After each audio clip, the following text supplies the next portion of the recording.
Thank you so much. That's interesting. Y'all applauding. You don't even know what you're applauding for. Um, as she said, God, I'm trying to think how my life started. Well, I could always do what I did at the Black Coalition. I was born a poor black child. And somebody said, that's Steve Martin. I said, yeah, I know. But I was born pretty poor. I was born to a coal miner in West Virginia. I was born in Welch, West Virginia. And another person that's in the West Virginia Hall of Fame, Chuck Yeager. Know that name? He's the guy that broke the sound barrier. We were sitting there looking at each other, and then Homer Hickman came and sat down. That's the guy that was, you never get his last name right, Jake Gyllenhaal. He portrayed Homer Hickman. And I told Homer, I said, look at us three sitting here. What do you think was going on? And old Chuck said, I think there was something in the water. But Chuck set the speed record for somebody breaking the sound barrier. And then I came along and I kind of shattered his record. He was doing about 761 miles an hour. And I came along doing 37,000 miles an hour. And he said, I think you're a little bit faster than I am. I said, I don't think so, Chuck. You're pretty... Chuck gave me some interesting corny jokes. I mean, they're so corny, they're good. What do you call a cow that's had an abortion? That cow's been decaffeinated. And he elbow you every time he tell you a joke. God, I love the guy. He was something else. He was a good old boy, but God damn, when he hit aeronautic engineering, he would have left you in the dust. He was a savant. But anyway, that's some old friends. I'm trying to get us up to the future here. That is a shot of a space hospital. Now, why would a hospital be so much better in space than here on Earth? Well, something happened to one of the astronauts. He was a doctor, a really good doctor, lousy physicist though. He pushed off on the wall of Skylab. If y'all remember Skylab, it was gigantic, as big as this room. And he went flying to the other end, and then he forgot kinetic energy. He's trying to stop. Well, he gets his arm hooked on something, and he fillets his arm to the bone just about. So the doctors are all saying, hey, I know it costs $2 billion to get us up here. We only been here 5 minutes. We'll just stitch him up, and he seems to be okay. So they stitched him up. They took off his bandages 96 hours later, 3 days later, and they said, we'd like a secure line. I remember Capcom standing up going, oh, God, they've killed somebody up there now. And they said, hey, we took his bandages off to clean his wound. He doesn't even have a cut. He don't even have a scar. It's like nothing ever happened. So all the doctors stand there going, No, they took off running in all directions. And what they found out was this. When you get up in space, 46 things change in your body. A number familiar should be. It's 8th grade biology. It's the number of chromosomes that's inside your body that makes you up as an individual. That's so we all don't look like Pee Wee Herman. Thank God. And anyway, those chromosomes change. And when they do, they grab your white corpuscles, your antibacterial defense system. turn them things into super white corpuscles, and you start healing so fast, you'll heal without scar tissue. So imagine a massive burn victim, 70, 80% of their body, second, third degree burn. And the number one killer of a burn victim like that is infection. Well, guess what? The cleanest hospital room right there looks like a pig pen next to an operating room in space. It's total vacuum and it's weightless. So you don't have the bacterial infection that you have here on Earth. So he or she would heal so fast from the wounds, they heal without scar tissue. Think that would be important to a massive burn victim? Anyway, this is the stuff we were looking forward to do. And then our brilliant president at that time was Obama. He just said, time to celebrate. We're going to throw all the space shuttles into the museums. And he did. If I had a gun, I would have shot my TV set. The reason why, there was 66% life left on the entire fleet. And you just threw them into the mothballs with no backup vehicle. And all these projects that we were going to do, we can't do now. So, let's see, let's go forward. That Skylab is as big as this room inside. It's really huge. Oh, that's where I was talking about massive burn victim. So imagine somebody badly burned making a commercial or a Pepsi commercial. If I remember, yes, I see I had done. Michael Jackson, remember he caught his hair on fire? Well, let's see. We were looking at Space Hospital in the upper right-hand corner, but there are other devices. See, that's the thing. Elon Musk and everybody wants you to go to space. Well, you go to space, you learn how to put on a spacesuit, you learn how to go to the bathroom, and then after that, what do? Nothing. There's nothing to do, nowhere to go, nothing to see.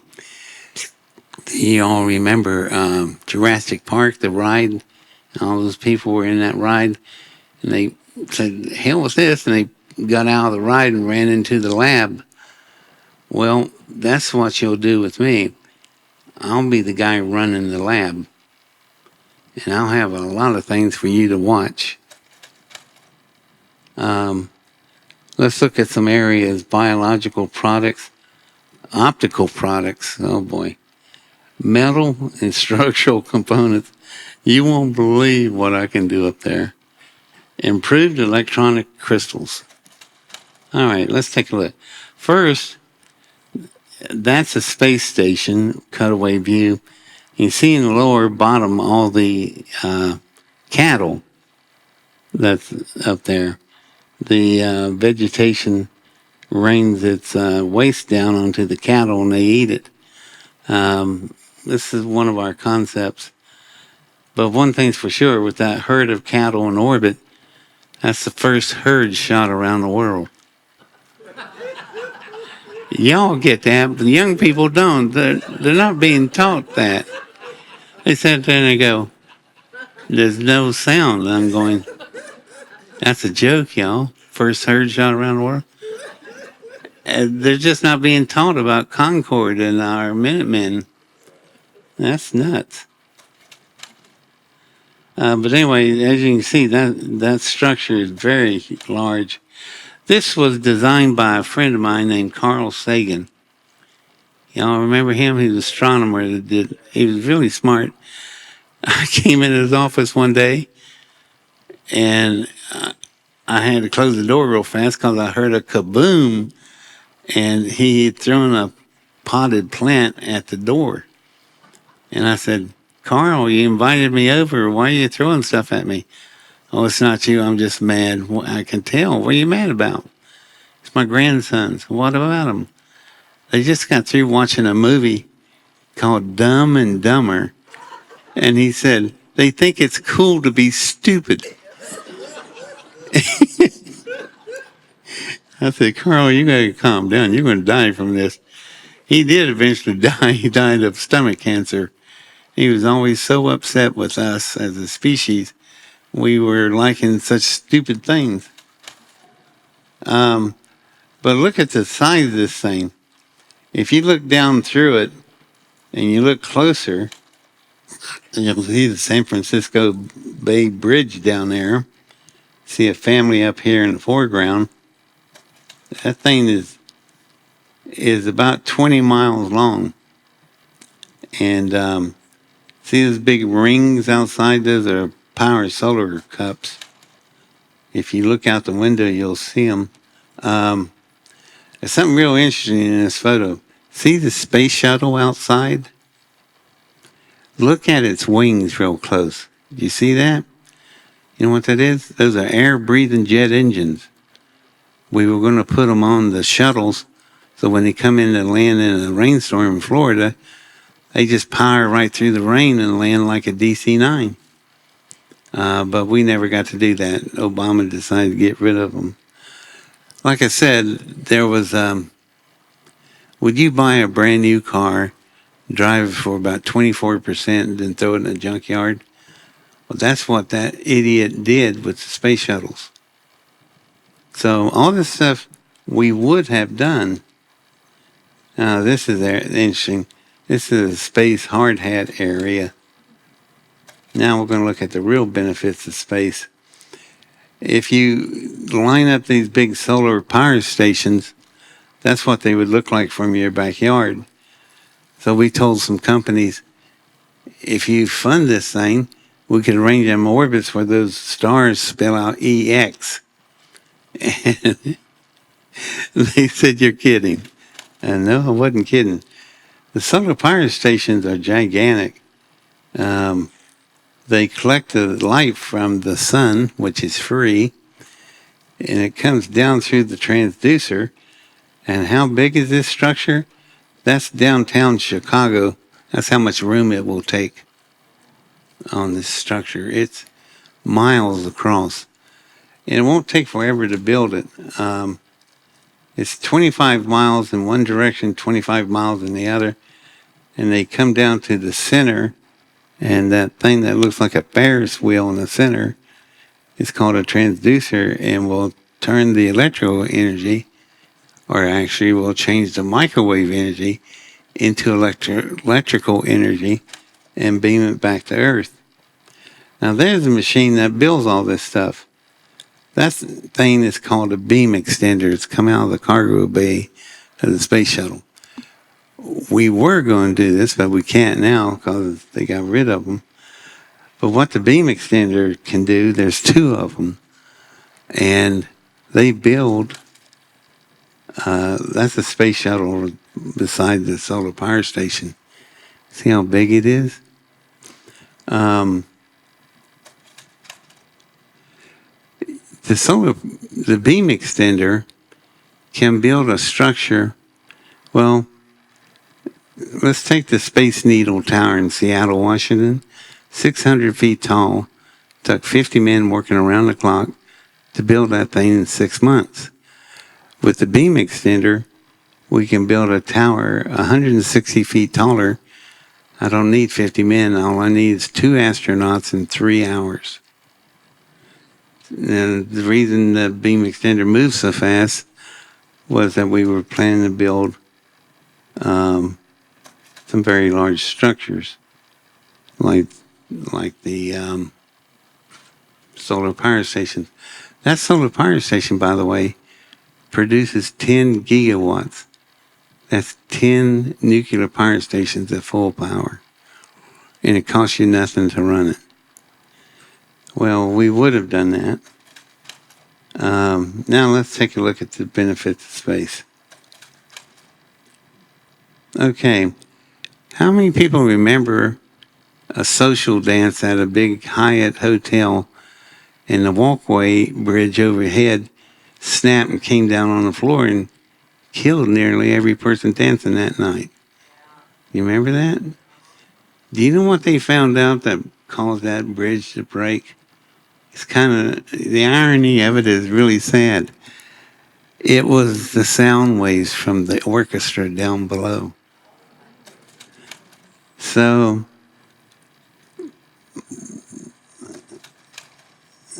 okay. This is explaining how I got into the business. Let me back up. Y'all remember an old TV show called Emergency with Roy and Gage? And Roy DeSoto? Gage? Well, they would run around their little ambulance and come up on an accident scene. People are just mangled to pieces in a car wreck. And they jump out with these two little suitcases and they hook them up to the patients, the people laying on the road. And Rampart General would look at the vital signs, and then they'd get on the phone and tell Roy and Gage what to do to stabilize the patient, to get the patient back to the hospital. And you know where those suitcases came from? Me. What I did was I looked at what was going on. We had an astronaut out in space, and doctors were looking at me. How's he doing? I don't know. You tell me. We haven't got anything. So they built these little devices that hooked onto the astronaut, sent the information, the blood pressure, pulse, all the vitals, respiration, sent it back to the ground by radio waves called telemetry. And the doctor said, he's doing fine up there. So I looked at it and I said, hey, you know what we can do with that? That's where I come in. I'm a space industrial consultant, an SIC, sick. That's appropriate. And what I did was, I said, we can micro-miniaturize this process, give it to emergency people so they can stabilize people and get them back to the hospital. And that's exactly what we did. And there's old Roy and Gage. And there's the processing unit. And that's so, anybody recognize him? That's John Glenn. He's getting fitted with those little devices so we can tell how he's doing. Okay. I think I know what we're. Oh my God, who is that? Photographic proof I had hair at one time. That was the day I built my rocket. And they put me in so many newspaper stories, I couldn't count them all. And they said, that's I'm teaching other kids how to fly smaller rockets. I just wanted to build a different rocket. That's really what I wanted to do. So there are two types of rocket engines in the world: solid fuel and liquid fuel. There's no other kind. Until 1971, I built a third rocket that was neither one. It was an electromagnetic fusion containment rocket. And you were probably sitting there this morning, about that electromagnetic fusion containment. So what is it? Well, that's it right there. I'm standing on top of a table. Look how big that thing is. It weighs over a ton. And there's some of the components right there.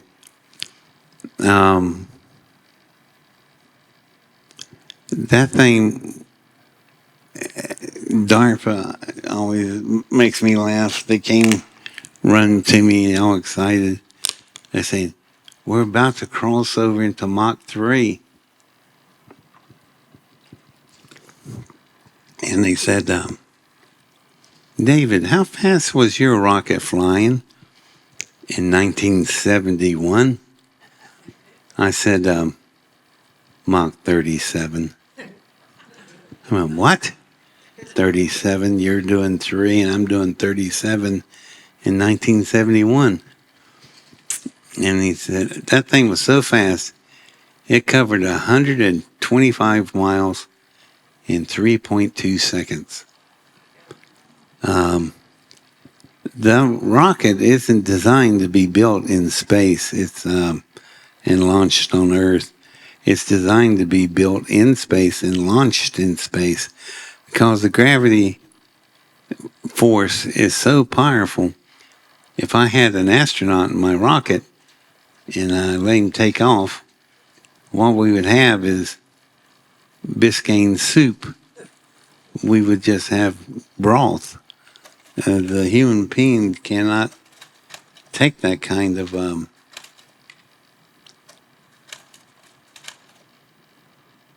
well, that's my company. That's what I worked under, Intersect, International Space Education Concept and Techniques. I had to have an acronym bigger than NASA. So I got it. And that's its logo in the external tank of the shuttle package there. Well, the neat thing about space shuttles, they could carry 65,000 pounds into space. That's the equivalent of 5 adult African bull elephants. Well, we're not going to be carrying elephants into orbit screaming and hollering. And when they got there, you imagine what a mess it'd be. Everything floats. So, we're trying to get the point across how much the space shuttle could lift into space, 65,000 pounds. When it came back for a landing, it could carry 32,000 pounds of products. Now,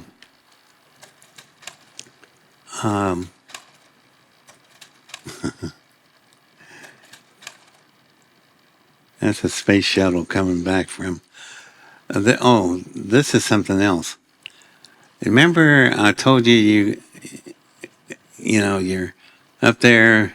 You already know how to wear a spacesuit. You know how to go to the bathroom. What are you going to go do?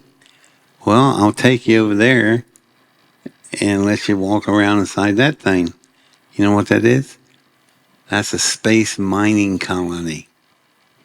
That's where I've been looking at some asteroids. This one asteroid is about twice the size of Texas. And we would hook my engine into it, and then we drive that mass back to Earth. We pick a particular spot so we don't affect the gravitational tides of the oceans and not disturb the moon. But there is something that it might do. When we park it in place, do you know our moon, it orbits the Earth, but it does not rotate. It's called a tidal lock. We only see one side of the moon. Well, if I bring in this huge mass and park it, it might break the tidal lock and the moon would start rotating. Then we'll see the backside of the moon. Well, guess who's raising a ruckus about that? The federal government does not want me to do this.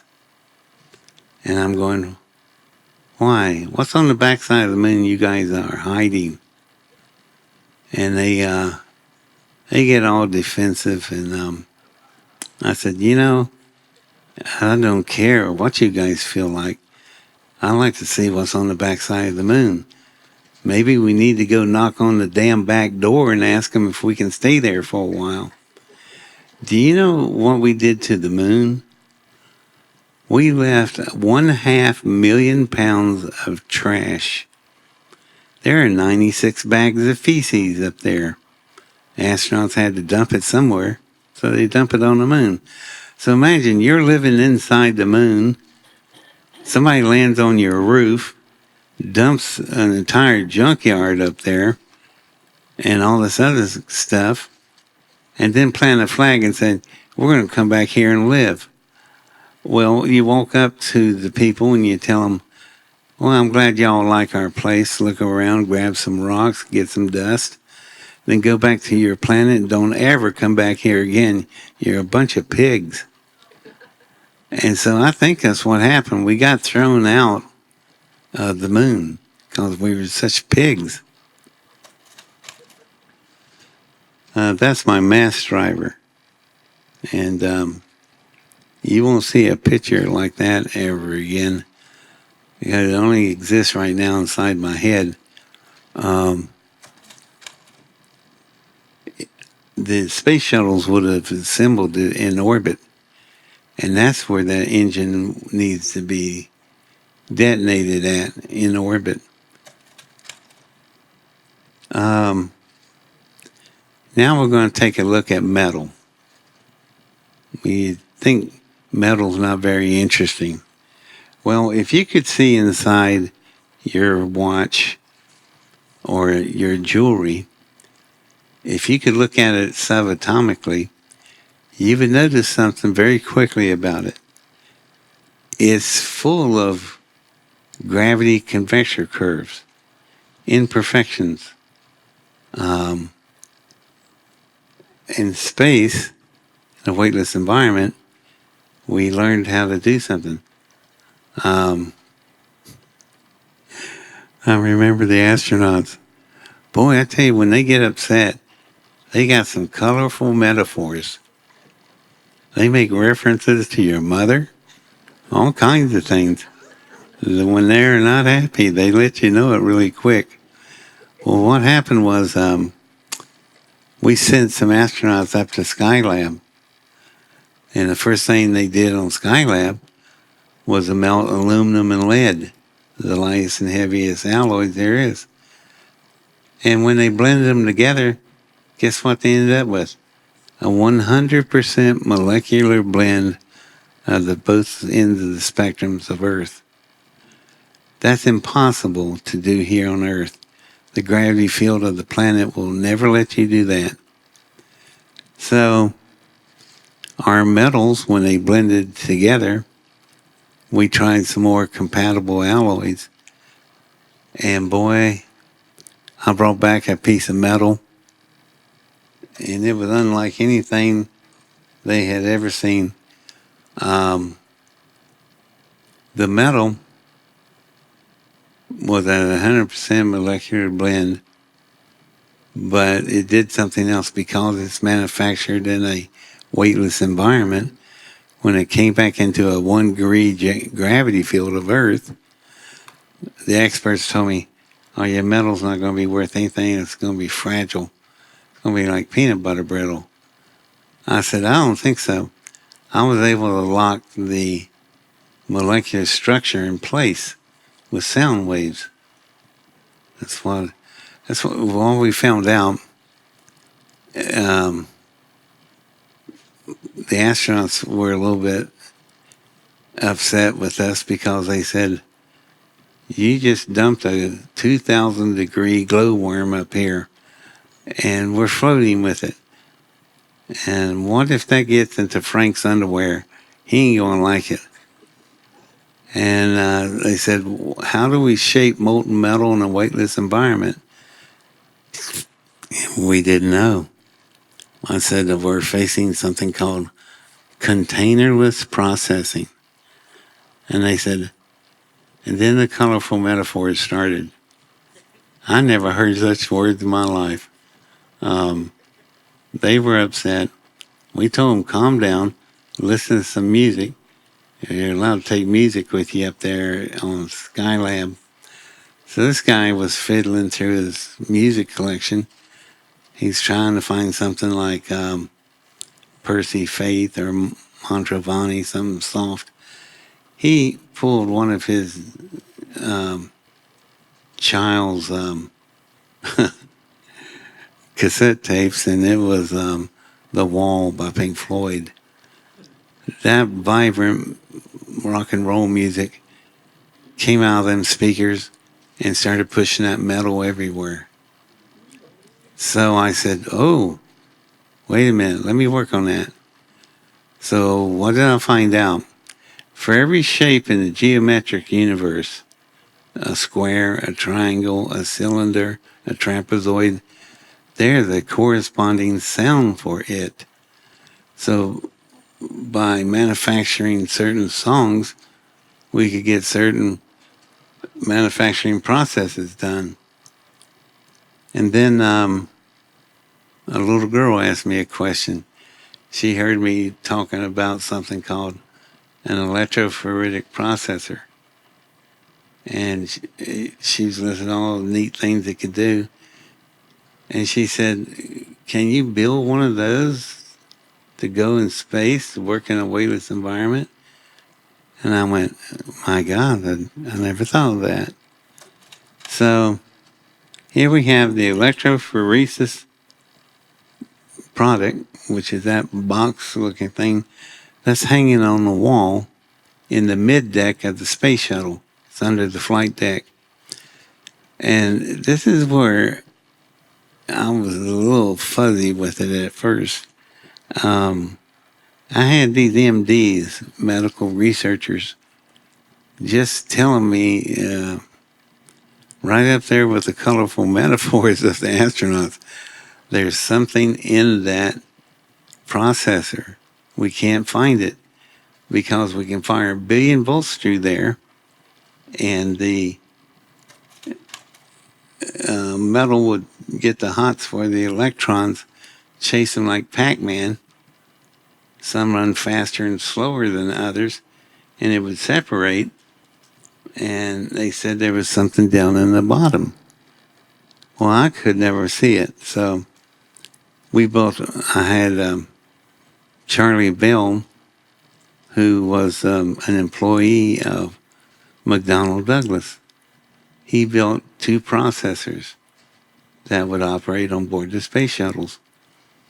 And I went down to Melbourne, Florida, and I told Charlie, God, it's a good job you did on that, Charlie. I said, thank you. As a matter of fact, you did such a good job. I need for you to take the processors and take them somewhere from here, about 150 miles, and I need for you to run them. He said, okay, where am I going? 150 miles straight up from where we're standing. He looked at me. He had a cigar in his mouth. And he was sitting there and what are you saying? You got to be an astronaut, Charlie. You're going to have to go up there and run that processor for me. Well, his cigar came out of his mouth, did a somersault on the way to the floor, and then about 2 seconds later, Charlie was following the cigar. He's on the floor. So I'm looking down at him going, Charlie, you okay? He said, I thought you said I had to be an astronaut. Well, you do, Charlie. And you're a different type of astronaut.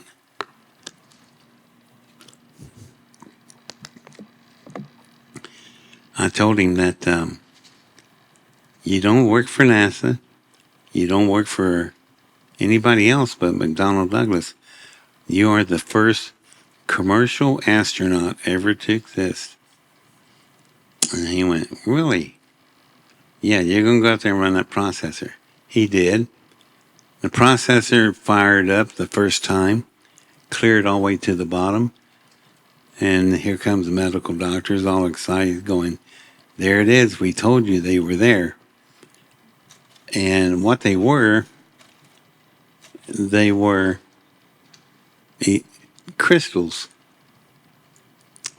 The crystals were 4 times larger and 700 times purer than anything exists on Earth.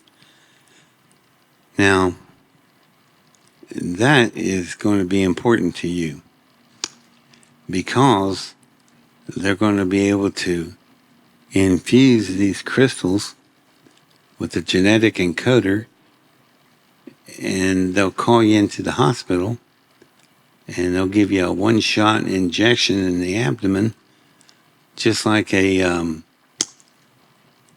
diabetic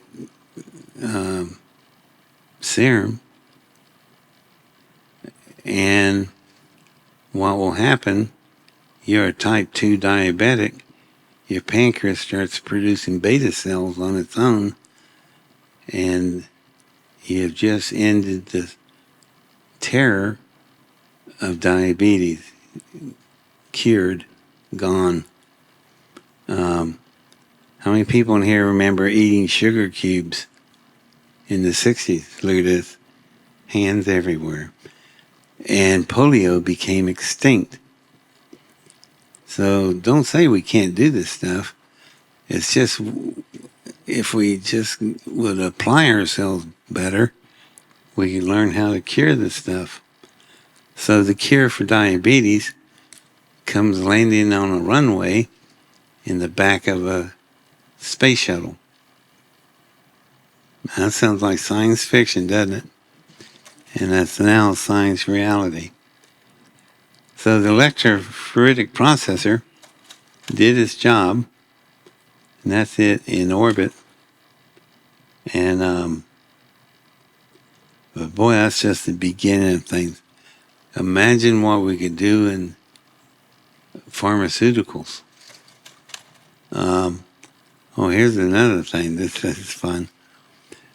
Anybody recognize what's in that man's hands? Ball bearings. Do you know what happens to a drop of metal in space when you eject it out? It turns into a perfect sphere. I mean, perfect. Absolute. And that would be your ball bearing. Well, we found out something about the metals made in space.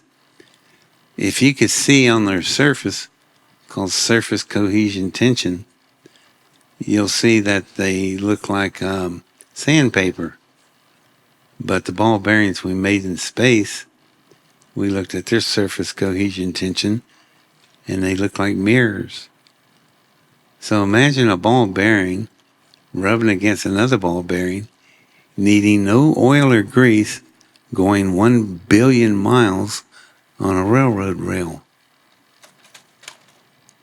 And that's what these little space balls can do. It's called zero gravity physical influence. And it changes everything we understand about metals. And oh, by the way, my piece of metal, when it came back, it was no thicker than my thumbnail. But under a shear load, where you're shearing it in half, it was 1,000 times stronger than titanium, the hardest substance on Earth. And it's so light, I can turn it into a thread, which means I could weave with it. Well, what good would that be? Well, your little girl comes in and, let's say, Hollywood, California, and the Bloods and Crips had a territorial problem, and they spray the whole neighborhood with MAC 10s, and so these 9 millimeters are shooting these bullets out 35 rounds every 5 seconds. Well, not too many things survive after that. So your little girl comes in. She's wearing a little jumpsuit that you just washed. And she's crying because it felt like bee stings. She hands you these things that look like pennies. And they're the 9 millimeter slugs that the Bloods were shooting at each other. And they flattened out on her body armor. Think that could be handy? What do you think a U.S. soldier would say wearing a shirt like that, where rounds just flatten out on his shirt? I think he would kind of like that. So these metals have such properties, they'll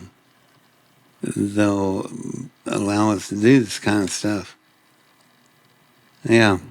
And you thought your telephone was convenient enough?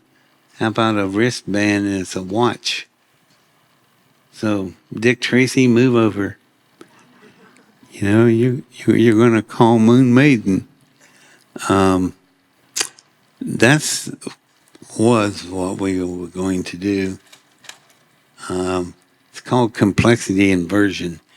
You take the complex stuff and take it off of Earth, put it out in space, and you have a simple wristwatch on your wrist, which is actually your telephone. That space shuttle at the bottom. Remember the beam extender, how fast it builds? In a single month, you could build that structure. And that's it right there, a closer view. That right there is a friend of mine who's just made my piece of metal.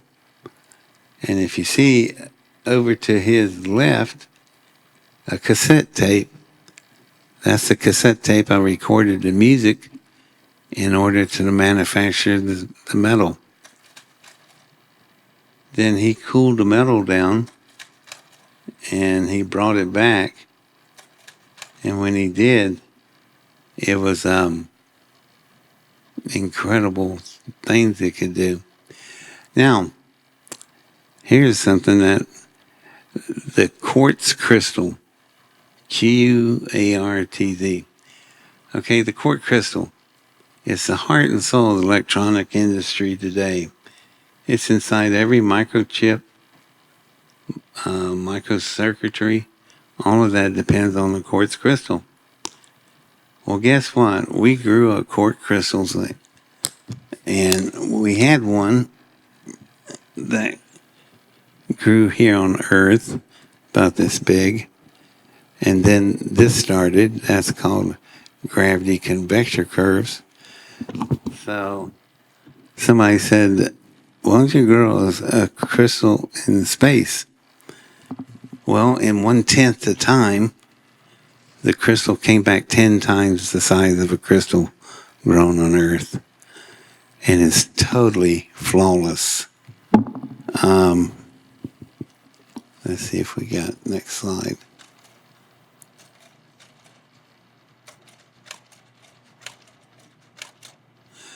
The top half of this photo is a photo of a crystal grown on Earth.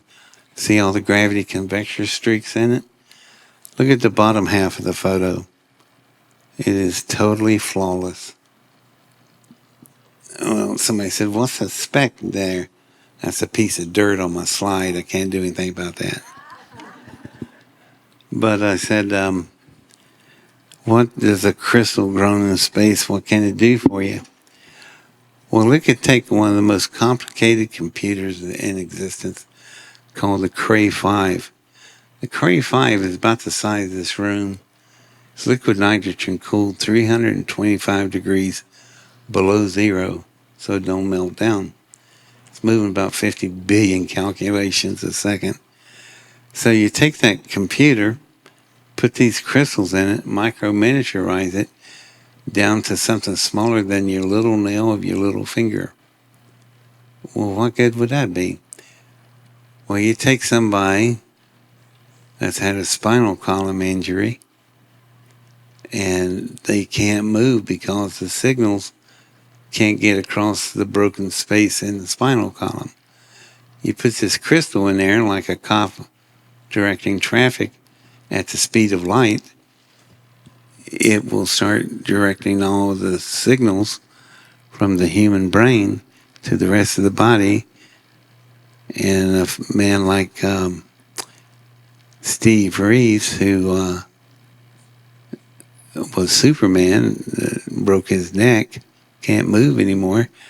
If he had not have died and we kept on with the space shuttles,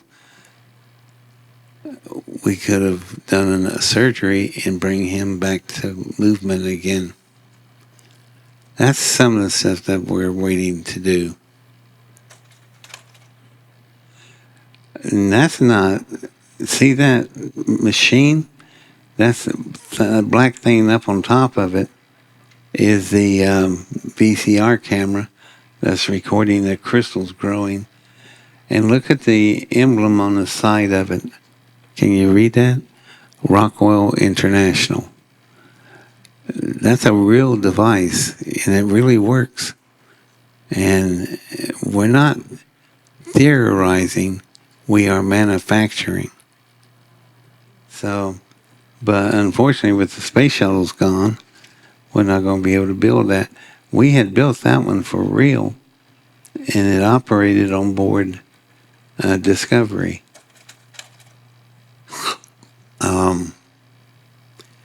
See, the cool thing about that is you could have had a freestanding electronic crystal manufacturing plant running by itself.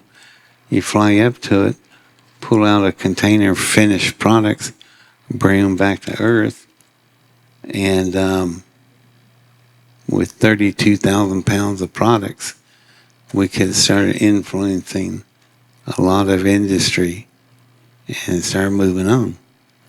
But we can't do that because we don't have space shuttles anymore. A space shuttle cost about $2 billion at the time they were destroyed. And I'm thinking with who I'm going to meet up with in the Mideast, I'll put an order in for about 12 space shuttles, 3 times the amount of what we had. And then we'll start building stuff out in the orbit. Everything from our super alloys to electronic crystals to pharmaceuticals could really change this world.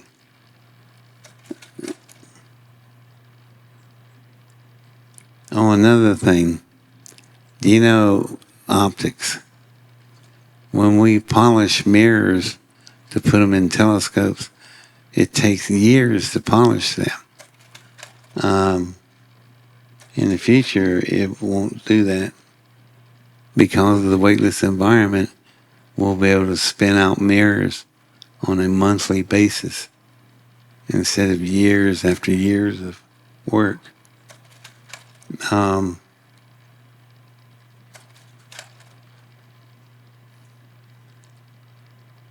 Skylab told us a lot of things we can and cannot do in space. So, now, here you are in your new spacesuit, just been to the bathroom, and now you're going, let's go look at something. Well, what do we got to look at? You can go look at an electronic crystal growing plant. You can go to where I'm manufacturing space metal, or where I'm manufacturing a different type of spacesuit. All these different things you can get to do. That's what I plan to do for you when Elon Musk and everybody wants to go to orbit and go into space. And then after he's through finding out how to put on a spacesuit and use the bathroom, somebody's going to ask you, well, what else did you do? Now you got something to tell them. It's just, and the thing that still gets me is the congressmen and senators that don't want me to do any of this, especially unlock the moon out of a tidal orbit. That tells me something. They're up to something, and we're not invited. They don't want you to know this stuff. Well, I wonder who the hell's up there. You're not bothering telling us. And that's another thing. The space program is just far too secret. Somebody asked me yesterday if I was a member of the secret space program. Not that I know of, unless my memory's been changed. But if I was, turn me loose up there. Man, I will not just sit there and go, oh, this is nice. I'll go, hey, let's get busy. There's a lot of things we can start building. I'd love to be invited to the secret space program. I don't know if they could handle me. Because I won't just sit there in my seat going, oh, that's nice. No, I'm going to go, hellfire, look at the stuff we can do here. Let's start building some of this stuff. So they'll probably look at me and go, you're not a normal human at all. Most people sit there with their mouth hanging open. You're over there pulling a toolbox out, getting ready to build something. I said, yeah, man. I told him, as far as your secret space program goes, I'll be glad to empty the trash cans and sweep the floors. Just put me on board. Let me look at the thing that you're fooling with. So anyway, now we're back to where we started. Now you got an idea of what I plan to give you when you go out into space. And I just don't plan setting still and looking at this going, oh, wow, that's neat. No, I'm going to say, drag out the toolboxes. Let's start building stuff. And that's the thing that always drove my theoretical friends crazy. They said, my God, you're on theoretical with us, and then the next day, you're dragging toolboxes out. Yeah, it's called theoretical science versus applied science. And I was born with both. I can be theoretical and applied at the same time. And if you think, on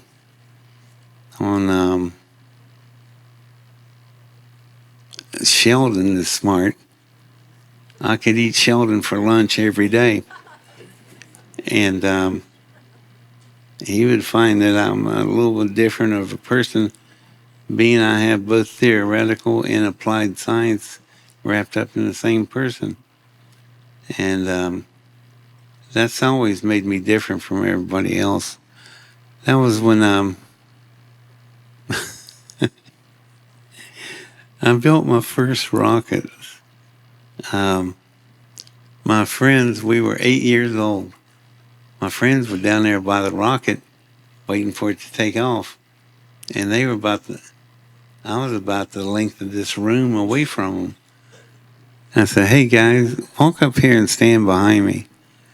Why? We normally just light the fuse right in a bottle rocket and it zips up. Yeah, well, there's going to be a little bit more than a zip to this rocket. So come on up here and have a seat behind me. And they did. And my mother was in the kitchen. She saw everything starting to rattle in the house. And she came running out the back door, and that thing had lit out there, and it blew a hole in the ground the size of a football field. And it went up 52,000 feet, 10 miles. And we're watching it thunder away. And my mother came out alarmed because she said, the last time I saw your friends, they were standing right down by the rocket. Where are they now? I turned around and I went, probably in the next county by now. We're not even allowed to play with matches. And I was watching my rocket thunder away, and I go, why am I so different? I'm not like anybody else I've ever met. And my mother said, I'm going to tell you something. You'll remember it, but you won't understand it right now. But you came through me. You came. She said, you didn't, you actually came from me, but you came through me. And I went, the hell is she talking about? So, yeah, I started thinking about, as I got older, I started remembering my mother telling me these things, and she was right. Maybe that's why right now, every person I've ever known personally, I've been married 5 times. 3 of them died. One was too young. So, and there was one that was just didn't work out because there were 26 MDs in her family. You go to a Christmas function, it was like attending the AMA meeting. And I said, I can't take this anymore. I've got to leave. I suggest you marry a doctor. If you do that, you're going to find yourself a lot happier than you are with me. So I have no family, no relatives. All my friends are gone. Carl Sagan's gone. Isaac Asimov. Gene Roddenberry. They're all gone. I used to play poker every Friday night with those guys. Now, that was a poker game you wanted to set in on. I remember Carl Sagan looking at me and he said, David, you're so damn smart at times it's scary.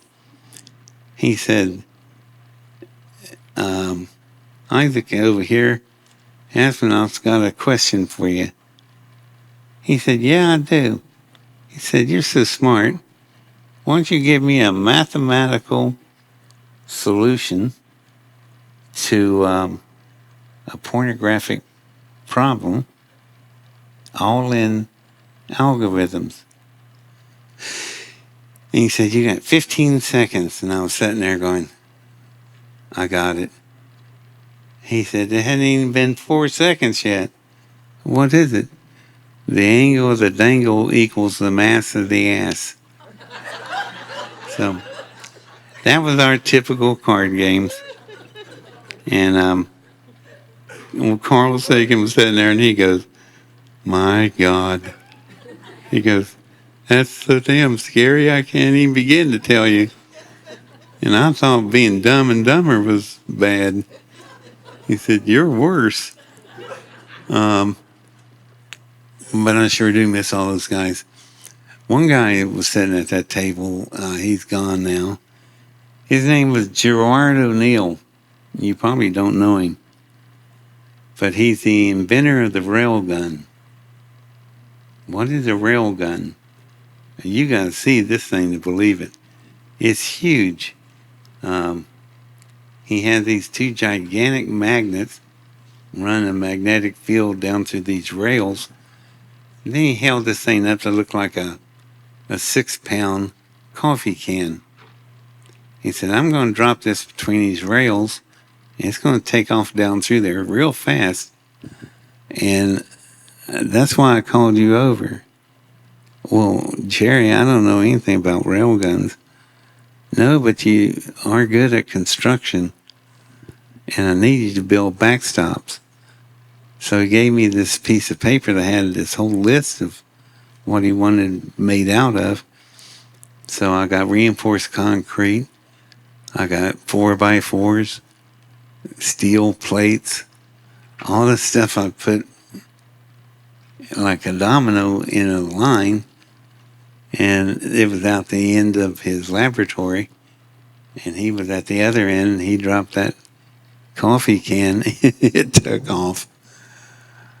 It came out of the end of them rails at 7 miles per second.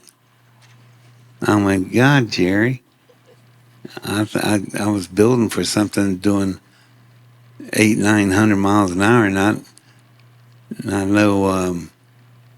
35,000 miles an hour. So it went through everything I built. It went out the end of the building, went through the wall, went across the promenade, cut Galileo's head off, statue. It's laying on the ground. I ran out there and oh my God. It kept going and went across the promenade into another building, went into the stairway. Thank God, because stairways are the strongest part of buildings. But it went clear through the stairway, out the other side, into a parking lot, and pushed a few cars up against each other. And I told Jerry, I'm so sorry, Jerry. I didn't know it was going to be moving that damn fast. So he said, that's okay. And he's laughing all the time. And he said, come back in about a month and I'll give you a new address. And I thought, oh, God, they're going to throw him off campus now. Well, I called him and he told me where he was, and I went down. Really pretty, brand new building, brand new laboratory, all new equipment. I said, what happened, Jerry? I thought you were going to get fired. Are you kidding? The reason I gave you that list of materials, the United States military wanted that material to try it out on. And it went through everything. Yeah, I know. I went out in the parking lot and got the damn thing off the cars. Yeah, well, the military was so thrilled, they handed the university a $2 billion check for a contract. So I got everything new, thanks to you. Oh, so you didn't get thrown off campus. You got another campus. Yeah, exactly. And he said, did you get your bonus check? Yeah, is that what that was? God almighty. I thought it was a retirement check. I'm not going to have to work anymore. He said, well, you're good for making practical things, and that's what I wanted you to do. Hope you don't mind. I said, no, as long as you're happy. Damn, I said, this is a crazy day. He said, I can't wait to see what you're going to do next. Next? What am I doing? He said, I got some other things I want you to build. Oh, God. Okay, let's see what you got. And so that's the story of my life. That's how my life goes. I'm sitting, not bothering anybody. Somebody comes in the door and say, hey, have you ever built one of these? And stuff starts. Well, I'm through now. Is there any questions about anything? Oh, yes. Let me get a microphone. We're almost out of time. Yeah, I'm ready to stop. Okay, we'll have to take the questions offline. We want to move on. Now go grab your lunch and be back here at 1:15 with Jerry talking about inventions. Okay? Thank you so much, David. Thank you so much, David.